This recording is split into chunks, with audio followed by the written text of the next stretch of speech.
Hello, everyone. Good morning. It's good night here for me and Akash, but I'm equally excited to be having this opportunity to share about what we can do with AI in the technical content space. Before I start, just a bit about myself. As Sharad spoke in the intro, I started my career as a writer back in India with a company called Symantec. And then from there, I moved to join Microsoft in Hyderabad. And then about 12 years back, I moved to the US. Of, and then subsequently became a manager here in the Azure space. I started working with stuff like HT Insight, big data technologies, but my interest in trying to do something new landed me in the Azure AI space, and I'm happy I made those choices because it is quite an exciting space to be in. Um, Moving on, this is like a very brief agenda. I'm not going to go into a lot of jargons and stuff that is happening in the industry around AI because that is something for all of us to read.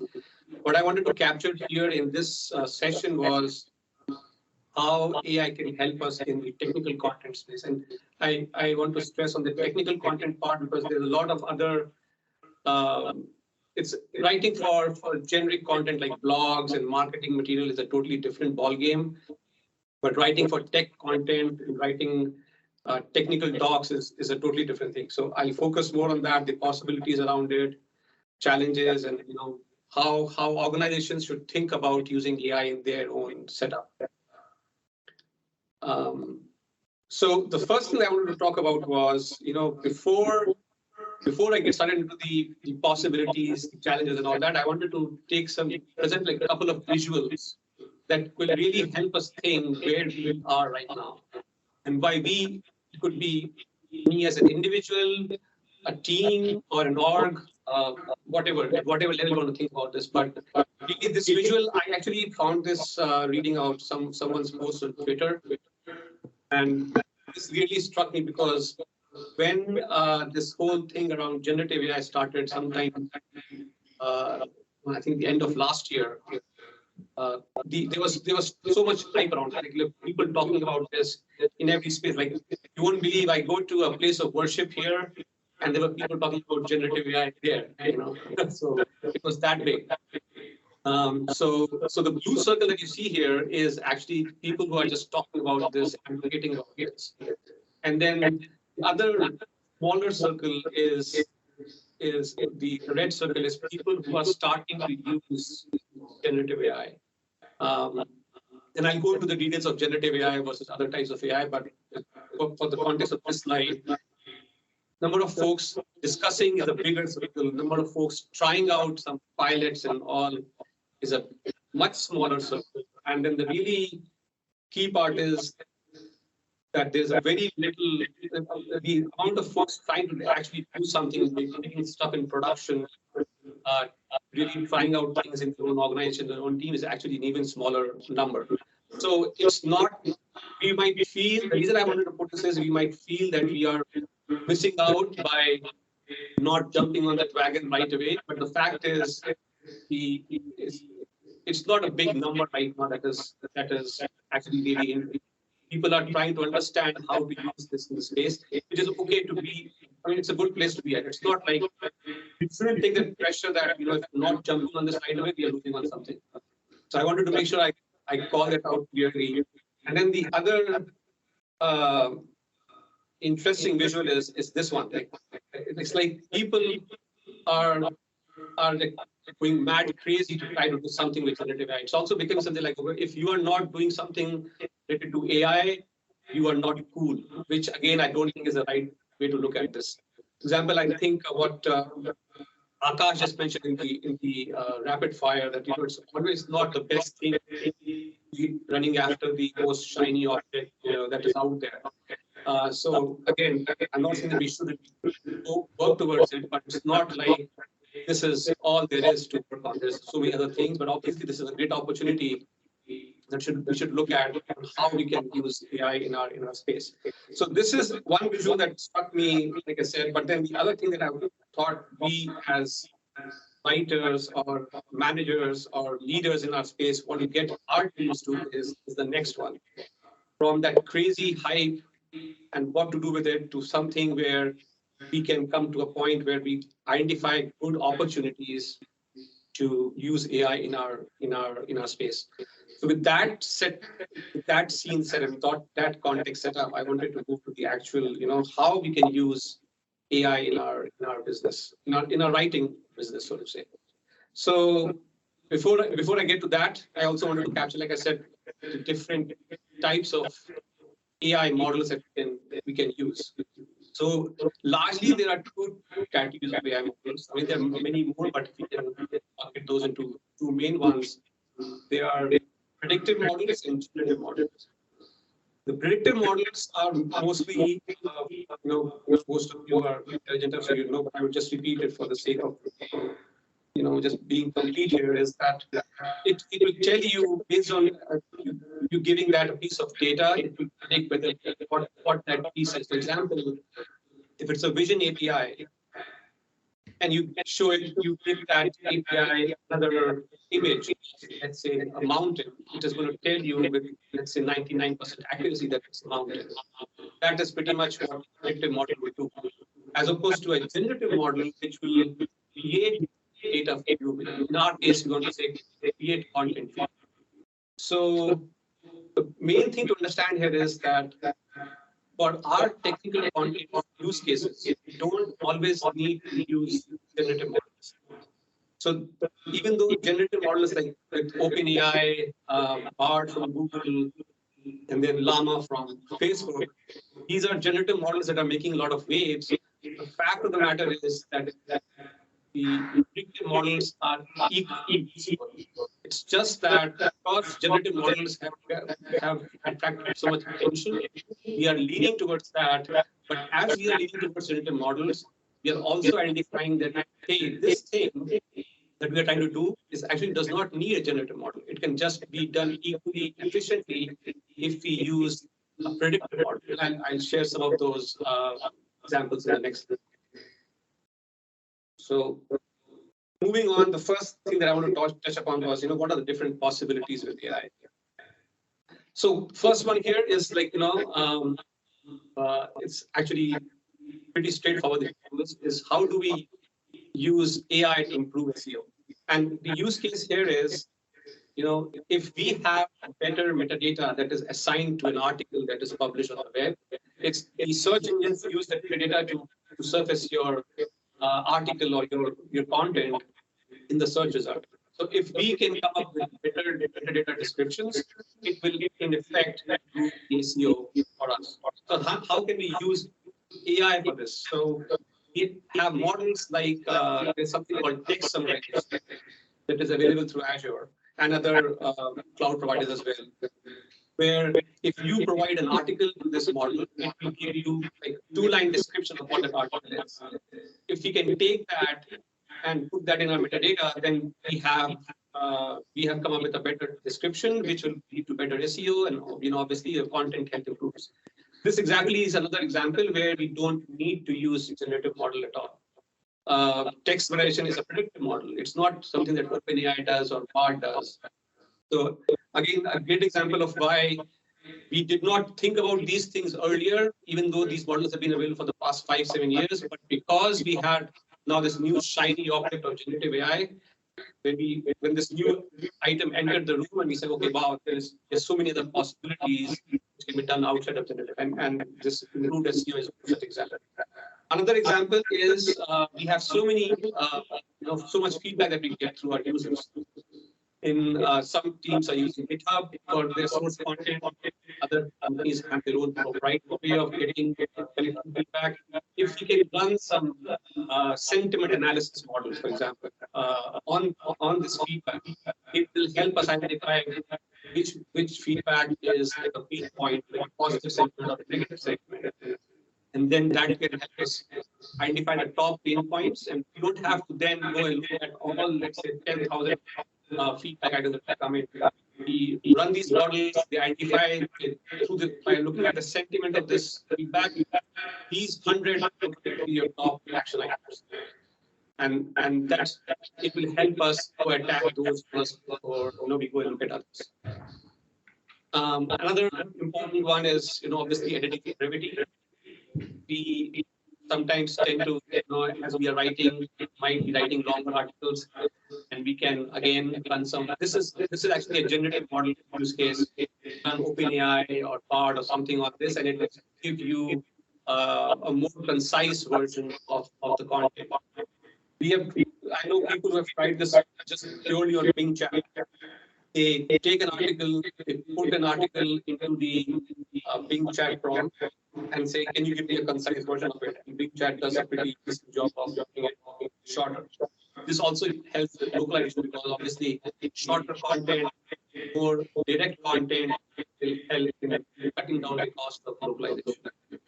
Now, talking about localization, again, these models can help in quickly, turning around and quickly translating these into other supported locales. Typically, in organizations, English content goes out first and followed by the other locales that are supported. With this, that time can be a diff of 0 days or from 2 weeks to 2 days, something like that. So that's another good use case for AI. Accessibility is a big one, and where this can really help is we have screenshots in our articles, and sometimes as writers, and I've been guilty party myself, in the rush to complete that assignment, we would have missed out and adding an alt text for that image. Accessibility use case here can identify those gaps, and it will add those alt text automatically. Obviously, the writers can approve or reject that, but the models can do it. Moving on, there's another good use case in style guide compliance. This is something that's just really powerful. So you can give an article to a model and say, this is the article, and this is my organization style guide. Can you make sure that the article complies with the guidelines? And it can give you amazing results. The article is shorter.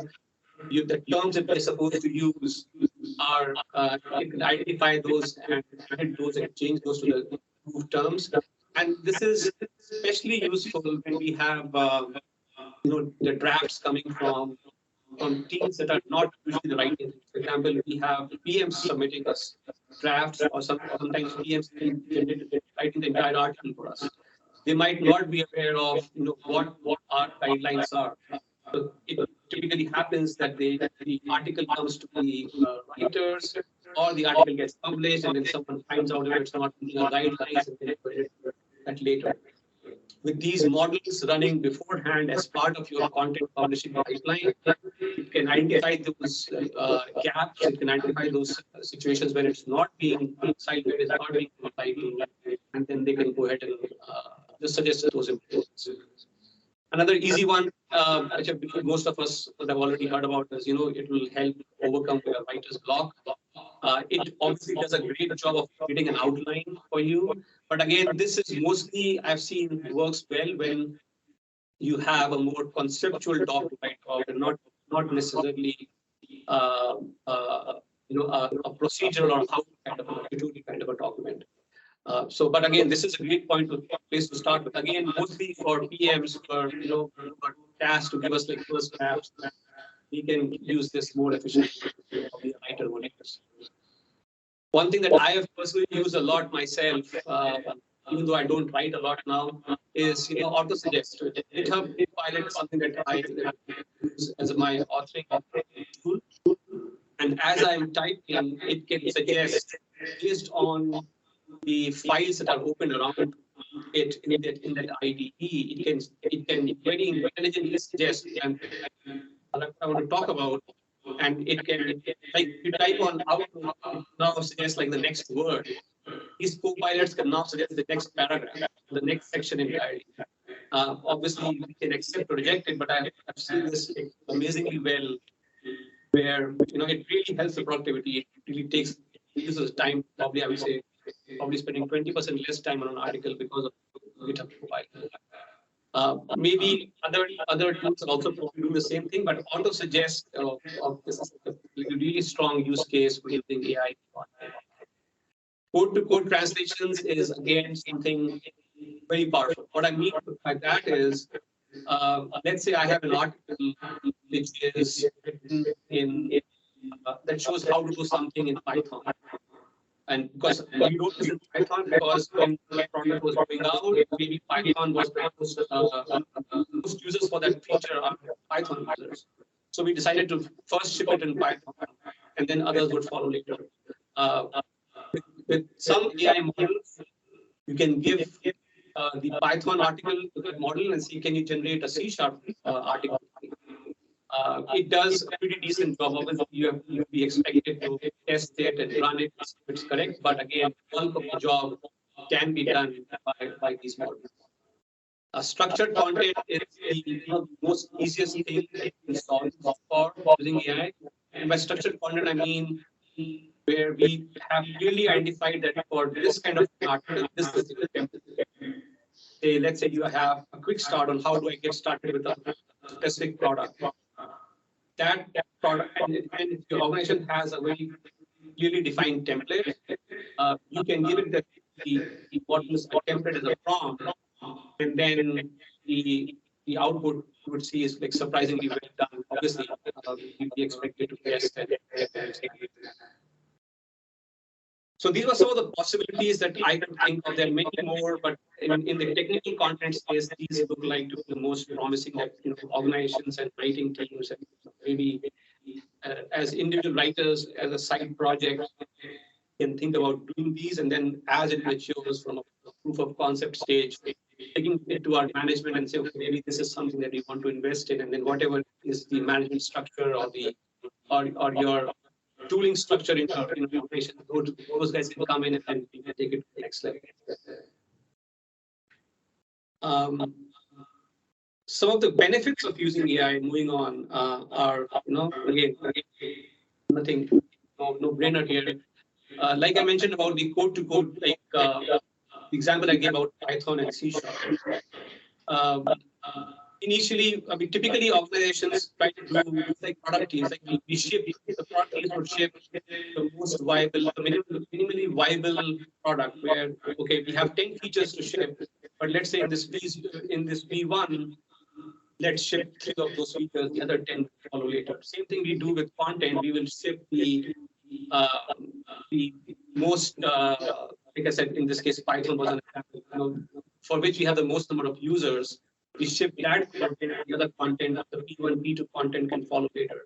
With AI doing some of that job for us, we can now think about, or we can start to think about shipping content which is beyond minimum viable. So not just P0, but because some of that P0 is being automated, we can think about shipping P1 content. So that is one big benefit of using AI.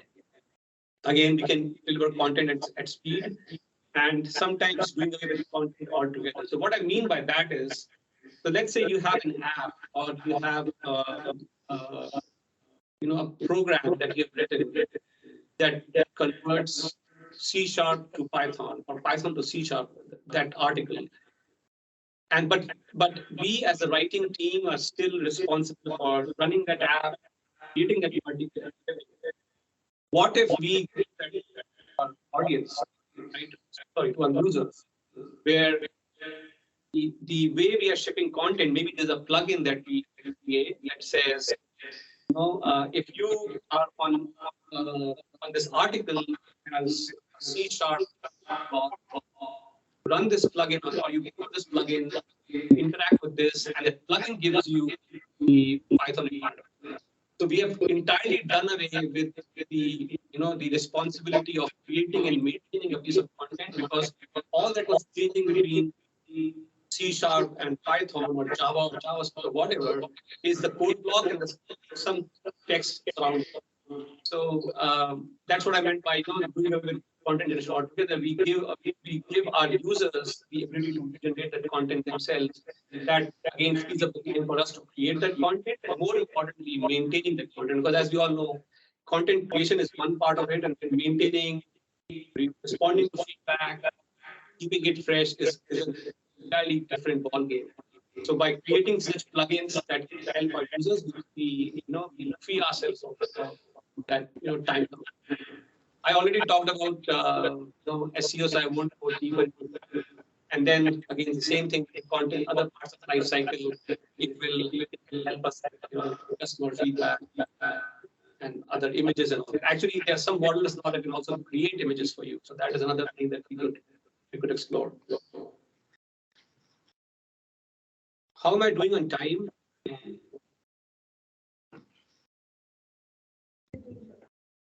You're fine, Nitin, you can go ahead. Okay, awesome. So challenges with AI. Yeah, I want to spend some time on it. So I already spoke about accuracy.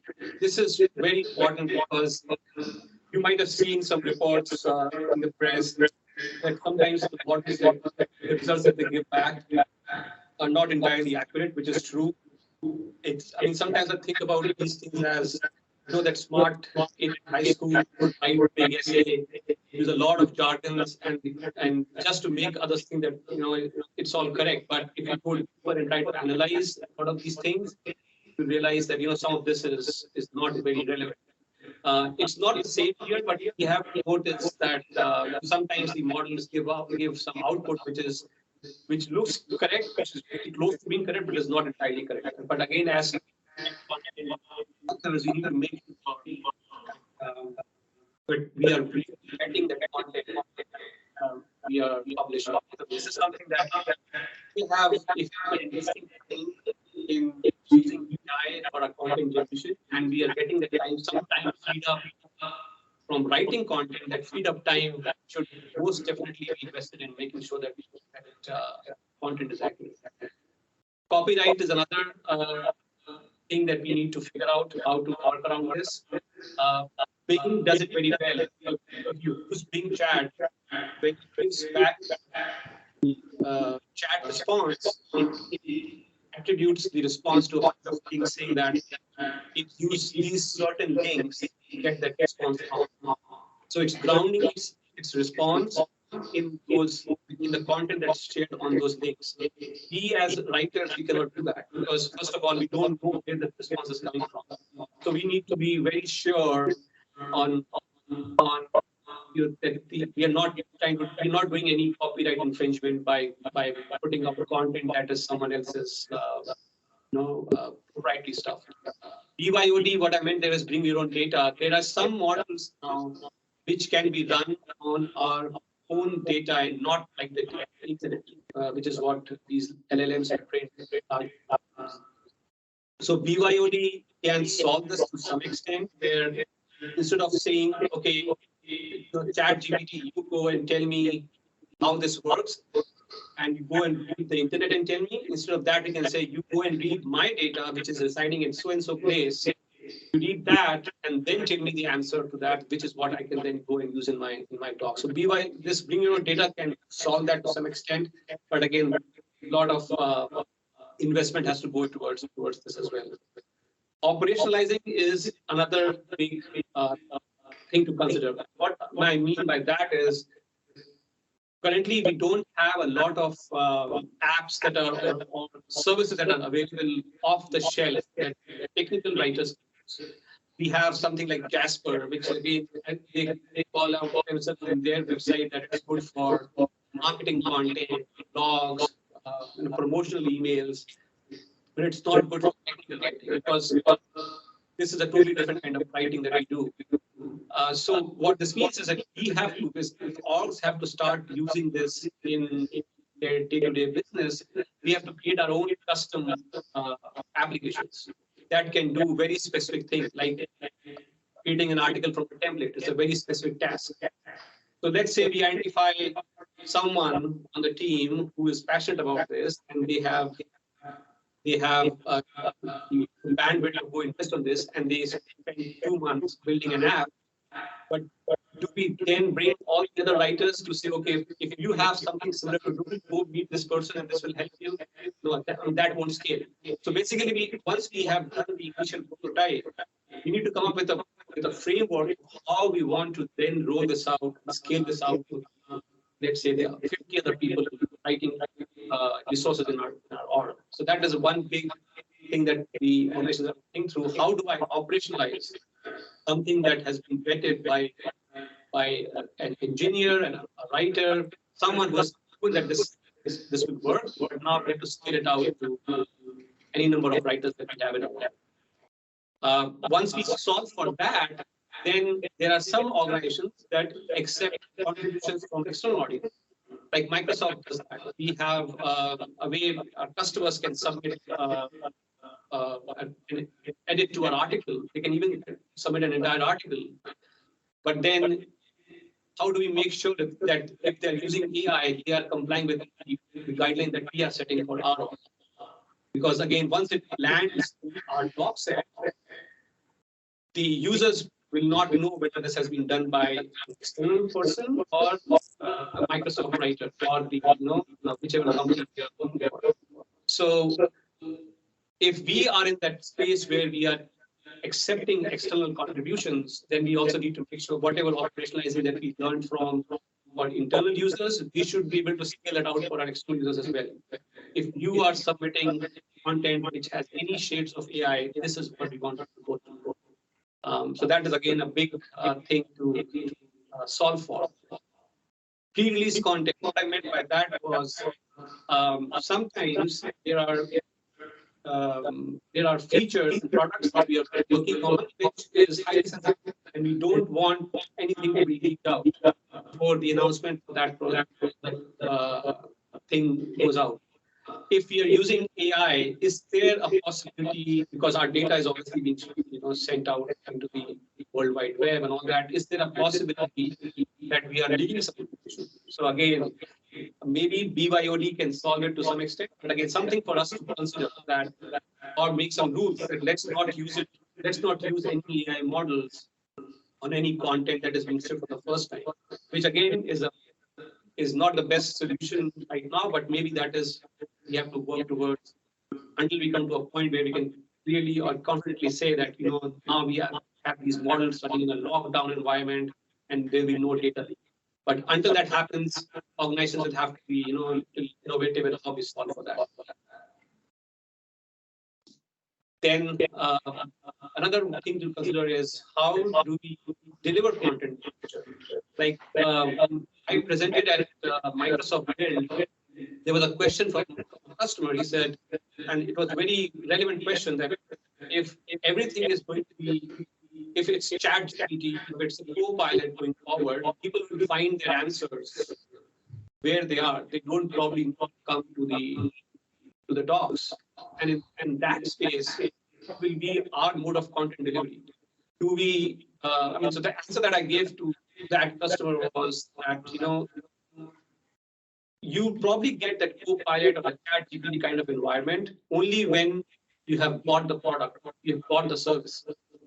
But before you actually buy the product or service, you would still need to find out about that the business decision makers, the BDMs, the TDMs, they probably would want to read our content to first decide whether this is the product we want to go with. So we'll still be shipping some kind of content to our standard publishing mechanism to our websites. But it's actually a very important point that going forward, the content and product is going to come closer and closer.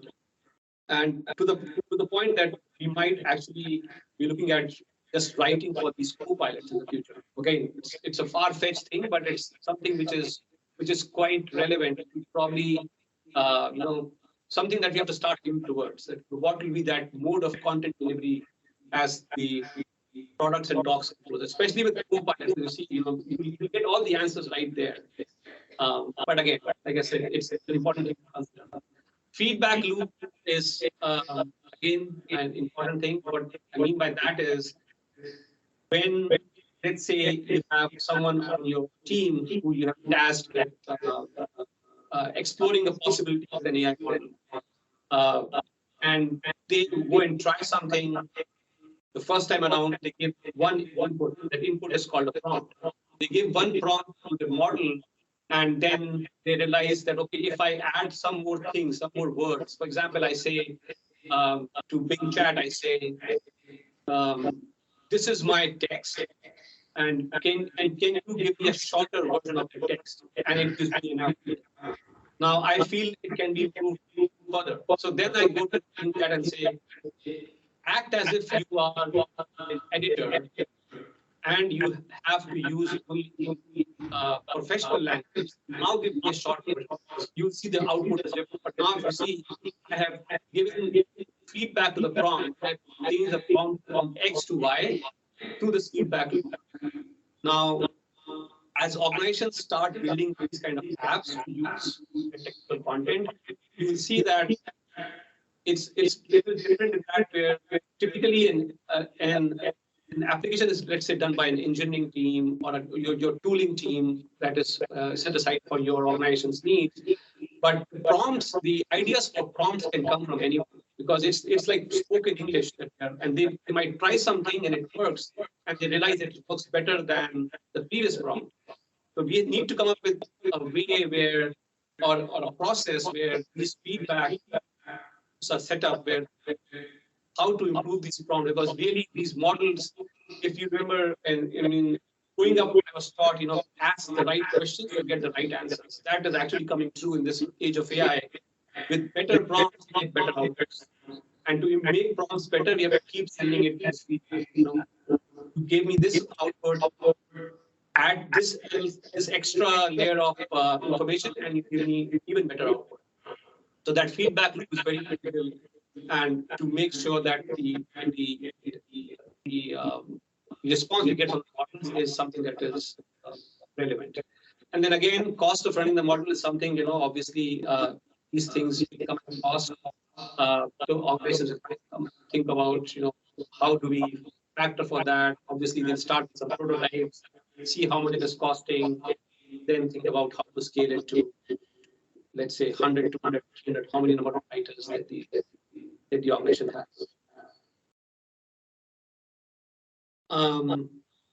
So path forward, I think is the last slide for me. Not much time, doing our time. But what I wanted to capture in this one is, we have heard, and I have myself heard this a lot, that is AI going to take away our jobs? I personally feel, and it's purely my opinion, that I don't think that's going to be the case, because AI, as you can see, first of all, if you see, if any of you have used Bing Chat or any other AI tool, you see it's far, far away from writing technical content, because it can write good marketing content, it can write good, probably descriptive kind of, or like a conceptual document. Procedural content where you really need to understand how the product works, what is the customer's use case, and all that thing that goes with writing content, writing technical content. That is not easy to replace, at least as of now, for the next 5-7 years. I think. I really see AI as a productivity tool, and not something that is, that is going to replace the writers, like the tech writers, at least in the near future. So it really has to be seen as a tool that will make us more efficient, more effective in what we are doing. Like I said, better SEO. Obviously, improve the docs that we are writing, we are getting more eyeballs on it. So that's an improvement. All text. I can give an example. These are all the ways we improve our content. And it's not like it's going to write an entire article for us. Even if it goes to that, like I said, there's one use case where give it a template, it does that. If it can do that, it will only free up time for the next prototype that I mentioned, is to author more active content. Some feedback that always in my 2 decades career of writing, the feedback that we have consistently got is, can we write more scenario-driven content? Not like here, that. That is something that an intelligent UI, if a UI is done properly, you won't need that stuff. What people really need is the next level of how do I stitch this feature with that feature, with this product, with that product, and come up with a solution. We do author that, but that typically comes the next stage after the getting started content. If the AI becomes that good that it start doing getting started kind of content, it will only free up time for us to do the more impactful content, which is the scenario documentation. So again, not something to be worried about. It's more like use this as an opportunity to identify what are those gaps that we can now fill, given that we have this time available because AI did 70% or 50% of the job for us. And then the other thing that we should be very mindful of is to make sure that we take a responsive approach towards content generation.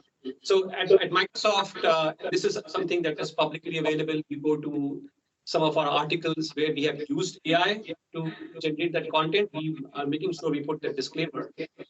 I wouldn't even call it, it's a disclosure actually, that we have used AI to create this article. An author has reviewed this article, and wherever it was required, we revised it. And then we provide a link to another article that talks about our principles for using AI. So it's important that we make sure that we generate that trust with our users, that we are using it responsibly. Again, something that was being shared in the quick fire, rapid fire thing, that honesty and integrity and all that. And it's very important that we do this even in our business. In the next 2-3 minutes, what I'm trying to talk about here is how can organizations start about exploring this possibility. So instead of having, remember that visual I showed where there's this guy running crazy. Instead of doing that, identify or try to form small teams within your organization that are tasked with just exploring maybe 2, 3, 5 people max who are passionate about this space. They are tasked with these possibilities and say, okay, you go and figure out what we can do with AI given our business. Every business is different. Every writing team's way of operating could be different sometimes. So given our way of working, our processes, our pipelines, look at ways where we can use AI. What are those options we have to use, whether it's Azure, whether it's AWS, whatever. But this team can go spend some time exploring these possibilities and then come back and provide those inputs to their management and then say, okay, now we have identified this use case. Now let's look at how we operationalize this. Again, something that I talked about on the previous slides. Then that could be taken to your tooling team or your engineering team, whoever is tasked to do these systems. Another thing that I've noticed is, again, because AI is the new shiny thing, is a lot of teams are trying to do their own things. Someone is trying to do SEO, because for them, SEO is the low-hanging fruit. Someone is trying to do image generation. And we sometimes don't know that the other teams are doing something unless, or we are in a position where we just bumped into each other. We met in a meeting and found out, oh, this team is doing something which is interesting. So it's important that we identify these synergy so that we are not duplicating our effort. I've already noticed this in some cases where what let's say I am working on with my team is exactly the same thing that another team is working on, and we just didn't know because we were not talking.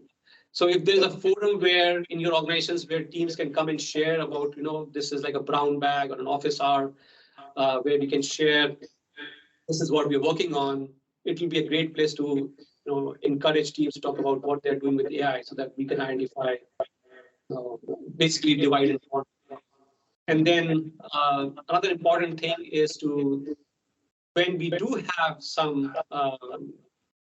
things identified, so let's move ahead with this. For example, like I said, I am using GitHub Copilot sometimes to process the content, and I notice that it can do this AI update for me.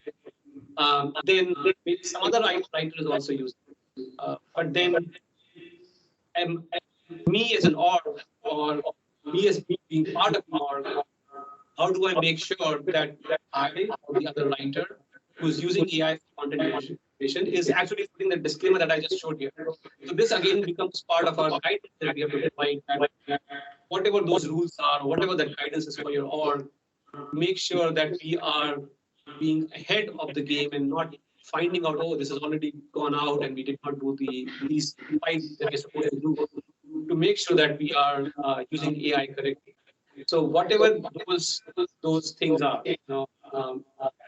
adding this disclosure or whatever your org identifies. It's important to have this in writing as part of your, let's say a playbook, like an AI playbook that you can come up with and say that these are the things that we have identified that if you are using AI, you should follow these certain rules and make sure that your content is complying with that. That really again sets that trust with the user, because sometimes they see one article that is done that is probably using AI and it has one text, the banner or in the disclosure, and another article that is another team which has a similar disclosure but it has totally different text. And so coming from the same organization, from the writing team, it's very odd. So it's important. And then again, if you have multiple writing teams, like at Microsoft, we have multiple teams. Some are doing Azure, some are doing something else. If you have multiple writing teams, then it becomes even more important that we have like a central guidance place where we say, this is our approach to AI. These are the things that we are empowering writers to do, and this is how you go through.